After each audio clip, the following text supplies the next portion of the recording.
Hey guys, so for today we're going to be talking about the rotation translation constraint inside of Autodesk Inventor.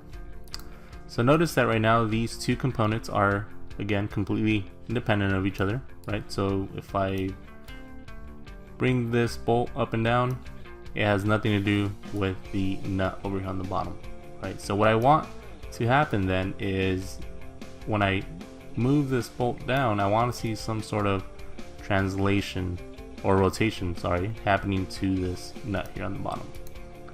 Again, that's sometimes for visual purposes, right? So it's not necessary for you to do that. Sometimes it is nice to have that visual animation. So to get that going, let's go over here to the top, select Constraint.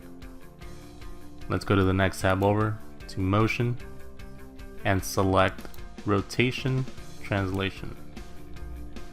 Right, so at this point it is going to be asking for a couple selections here. I'm going to go ahead and select the face here and select the center axis of our bolt. Right, so again, you can determine the pitch of your bolt and then input that pitch here. Right, so this is indicating that for every inch that we move, the nut is going to rotate 1 full revolution. Go ahead and click OK.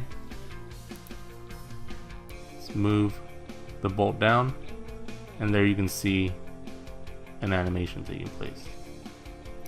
So that's been how to use the rotation translation constraint inside of Autodesk Inventor. Hope that helped.